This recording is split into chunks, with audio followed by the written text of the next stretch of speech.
Welcome to the Tradies in Business podcast with your hosts Warwick Bidwell and Nicole Cox.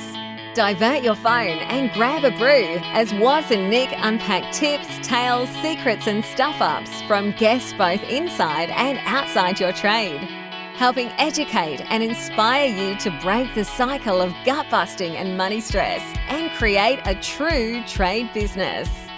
Yeah, nah, mate. Yeah, nah, bro. Bro. Where did bro come from? I don't know, but the boys don't call it bro anymore. Now it's brah.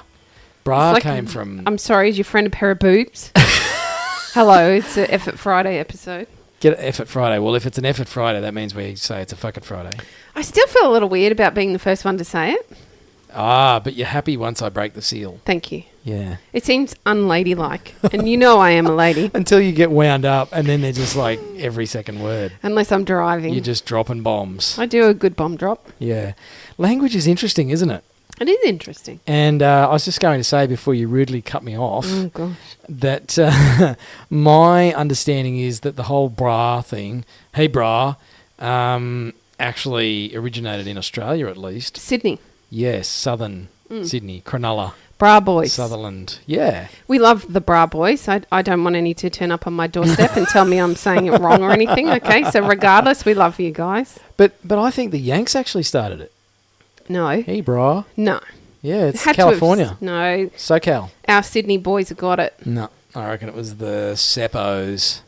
I apologise to the Sydney boys for my co-host. He clearly does not know what he's talking about. I'm going to go look it up in the Wikipedia.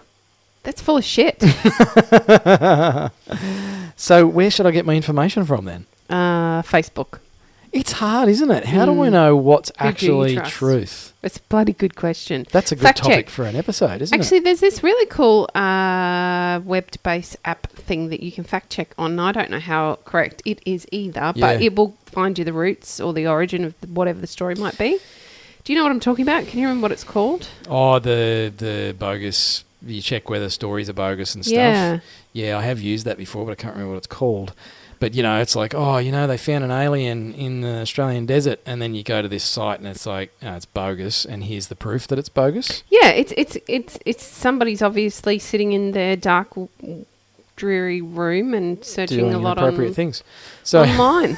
So it does beg the question though, Coxie, and I think Let's not get serious. It's Friday. Okay. But how do I know what to believe? I look at the stuff on the internet, which we all go to search for things. Once upon a time, I would have opened up my Encyclopedia Britannica. I still have them. I don't. I actually came across an old dictionary, a kid's dictionary from, it would have been published in the 70s.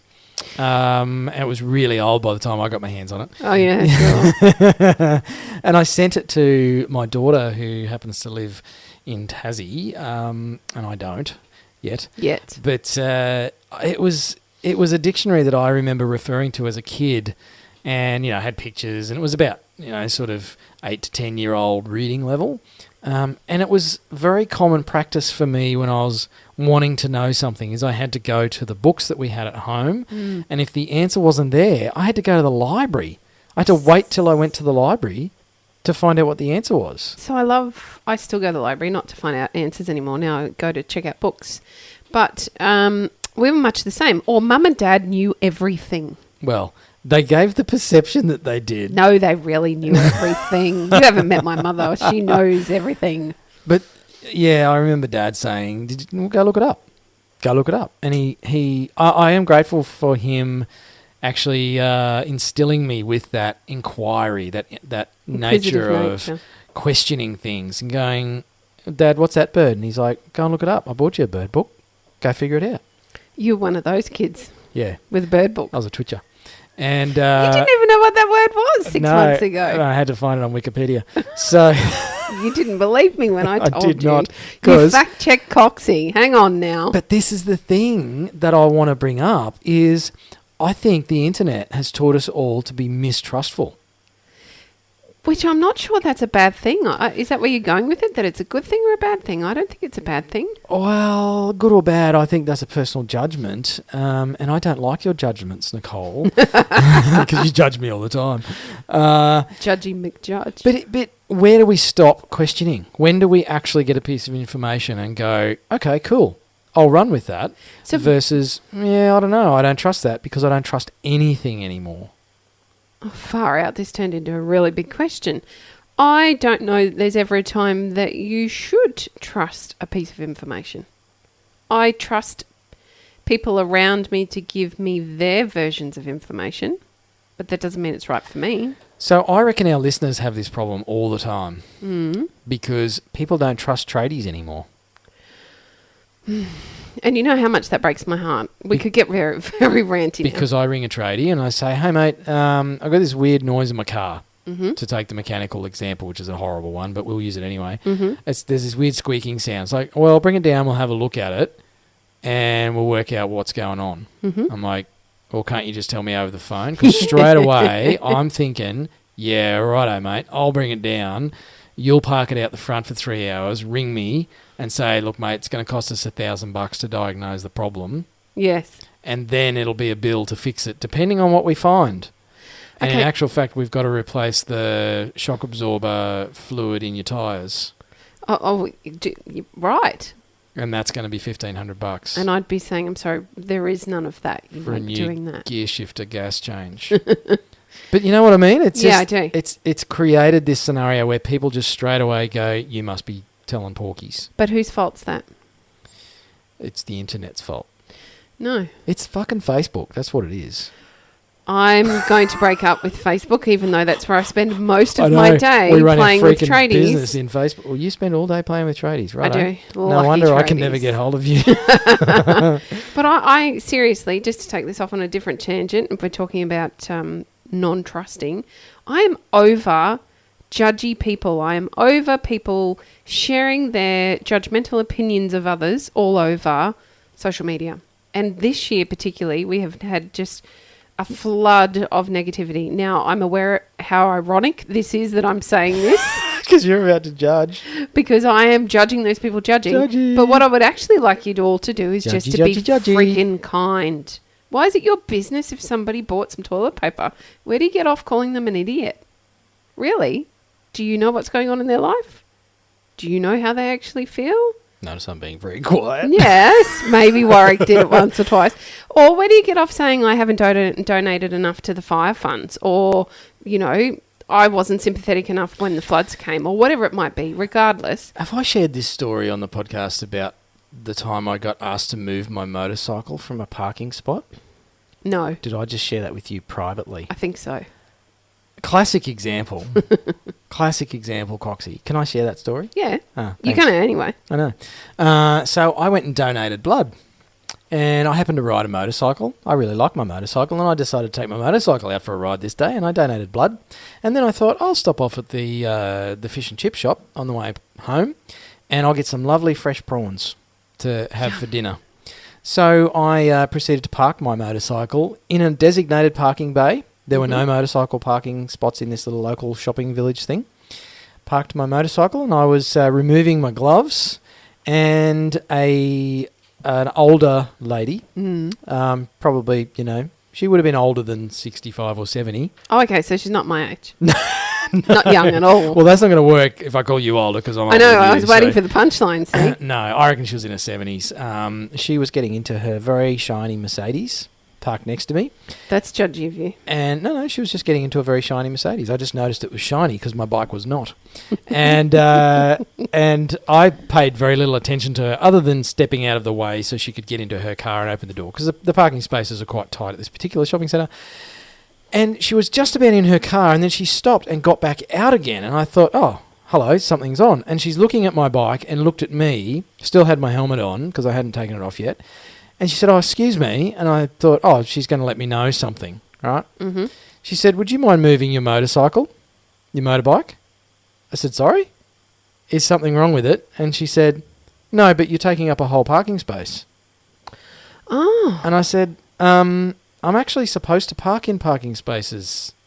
And if I don't, I get a fine. Exactly. And she said, no, but it's just that you're taking up a whole car space. And there's one down the end there right up against the fence that you could get into that's really hard for someone in a car to park in. I said, well, I appreciate your opinion, and I'll be leaving my bike here. Thanks very much, because I'm going into this shop, not down the end there. And she said, oh, well, I was just trying to do the right thing. I was like, okay, well, thanks for trying. Bye-bye. Yeah, and you can't do anything more than that. Now, she looked at, my assumption here, she's looked at a guy on a motorcycle, black helmet, jeans, you know, a big imposing bike, taking up a whole car space. But if I'd pulled my helmet off and she saw how old and grey I am... I was hoping you were going there. And took my jacket off and she saw that I had a bandage wrapped around my arm because I've just come from the freaking blood bank, I wonder if she would have thought the same way and had the same attitude towards me. She was snobbing me. She was looking down the nose at me. Which leads back to fact-checking, correct? Yeah. So it's all about judgment of self, judgment of others, judgment of a set of facts that are given to you and what your opinion of those are. I was Look floored. at me doing a segue. Hello. I'm impressed. Thank High you. fives on that one, Coxie. So I was literally floored. I was gobsmacked. And I'm not an aggressive guy. Anyone that knows me well knows that I'm a lover, not a fighter. Actually, I'm a runner, not a fighter. Run away! So I was a bit like taken aback. And I made a joke about it in the fish and chip shop in front of a young couple there. And the guy's like, what? And I said, oh, yeah, I just got asked to move my bike because apparently I'm taking up a car space. And he said, did you tell her to piss off? I was like, no, that's not me, dude. Anyway, I think it really highlighted for me. And you know what? It was a really good reminder for me to take a breath and do exactly what you said, Coxie, before I lose my shit because someone's bought the whole fucking shop worth of toilet paper because of coronavirus, is actually go, well, I guess, you know, look, not everyone has the confidence or the level of self-inquiry or the willingness to go and read, you know, scientific papers about coronavirus and school themselves up before they go and buy 50 rolls of toilet paper. So maybe I could cut those people a bit of slack. Maybe they're just emotionally not coping with the news. Possibly, yeah. There's quite a bit of, we spoke about this on another podcast. I'm the daughter of a doomsday prepper. No, my mother swears far more than I do. Oh, right, okay. But she's a doomsday prepper. So that's how we grew up. Every time there was a storm or a thing, any kind of thing, we were taping windows and getting batteries ready and food ready, and we would fill the bathtub full of water. So for most people in those circumstances, this is really triggering. It's understandable that those people might feel the need to feel prepared in case something happens. And regardless of my point of view on that situation, they have every right to do so. What if they bought so much toilet paper that there's none left for you to just buy your 8 rolls this week, and now you have to wipe your bum with your hand? I would certainly not be happy, but I can't blame somebody for not being pre-prepared earlier. It's tricky. We could spend about 4 hours on this topic. We could. We may have already today, actually. Yeah. You and I started talking about this at about 7:30 this morning. 7:30. And it's now well into the afternoon. I just reckon this mistrust is different to critical inquiry. I think critical inquiry has an end point to it. Yes. Where something, you know, we do enough research and inquiry to go, yeah, that kind of makes sense to me. Or I trust this person enough to drop my car off and let them actually diagnose it. And so you asked a question before, Coxie, of, well, whose fault is that? Mm-hmm. I think it's the fault of society as a whole, which before you judge me, sounds like I'm deflecting blame onto this, you know, inanimate society. I think that's where we need to divide fault and responsibility. I think it's the fault of human society, of Facebook, of Google, of whoever is perpetrating all of this shit information spreading. I think the responsibility rests with us as individuals to change the way we respond to that. You know, responsibility. We can choose a different response to the hype, to the fear, to the panic, to the bad stories about tradies, about motor mechanics, and actually do some sensible fucking question asking. And I think as business owners, we have a responsibility to put a different message out there. So that's the point I was trying to get to. As I business that's owners, what you're after. We have a responsibility to our business right around and back again. to educate our clients or our potential clients. If we want a different outcome. That's right. If we want people to distrust or mistrust, I'll have to go to Google that. Mistrust. If we want people to trust us more, then we have a responsibility to put trustworthy information out there and to show that we have actually, done our research and we've got good people working for us and we've been in the industry for 50,000 years, and here's some articles that we've written about these particular issues, and this is why you can trust us, because we've got a $100 cashback guarantee that if we don't diagnose the fault, we're not going to charge you more than that, blah, blah, blah. It's really simple. So back to the story on Wikipedia. Yes. Should you check it now? Should we bore everybody with this? No. Okay, we won't. No one's going to believe me anyway. Do you have one source of information you always trust? Me, because I know everything. Right. So, on next week's episode... Warwick's just going to be sharing the secrets of the world on with his everybody. own. No, I tend to... Gee whiz. I look for who I think is the most reputable source of information. So can you give us some examples of those? I'm intrigued. Well, my areas of interest are... well, if you take business, I would go to people who have been around the longest and seem to have the most loyal following, the most sustainable business of their own. Doesn't matter what field it's in. No. I don't care if they're selling, footballs. I would take business advice and glean things from them before I would take it from a business coach who's been around for 2 years and I'm not really sure if they know what they're doing or if they've been doing this with clients for long enough. Have they run their own business? Yeah, which is not always a good sign. Good coaches are not necessarily the best players. No. And it's still also a good way to I guess, discern. Yes. And then, like I'm passionate about nutrition and health, I'll go read scientific articles. So what you're actually saying is you trust yourself and nobody else. I trust my ability to curate the information that's out there. Right. So, in a way that suits you. In a way that makes sense to me based on my beliefs and values. Yep. I mean, we all do that. Oh, I think so too. We're not computers. No. Computers don't come up with the information. Humans do. So it's always an emotional, value, belief-based judgment about what I think or feel makes the most sense to me, and that's what I'm going to run with in the absence of a better suggestion from somewhere else, And I've changed my beliefs and values many times over the years in light of new information. And I think that's the key, Coxie, is not... And, we make jokes about me being a know-it-all and all that sort of stuff, and I've been accused of that many times in my life, and I have actually probably fallen victim to that. Sure.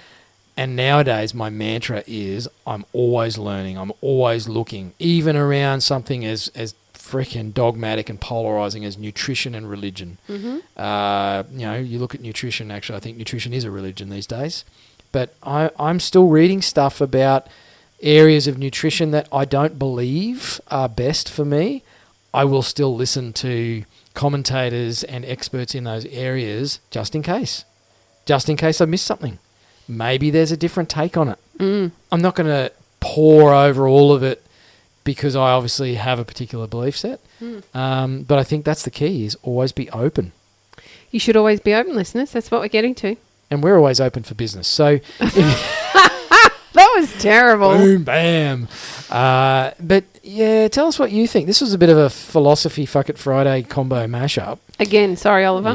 Yeah, Oliver's brain is just going to be frying, smoke coming out of it. But you've joined us now in the trade desk, so you have to come and expect these things. Yeah. You will know more about us now. But if anybody can be fucked to go to Facebook and tell us what you think. Please do. Nobody does. Go and do it. Mitch, Jason, Oliver, you're probably three of, we have thousands of people listen to this show. No, nobody comes to visit. No one can be fucked. So please, how do you figure out what's right, what's true? What are your sources of really good information? Maybe, in terms of business, but also marketing and that sort of stuff. We want to know. Because maybe I could go read some and learn some shit. Oh, that'd be good. Fuck that. I already know. Hooroo. You've been listening to the Tradies in Business podcast with Warwick Bidwell and Nicole Cox. Find out more about today's guest, tools for your trade business, and other cool stuff at tradiesinbusiness.com.au.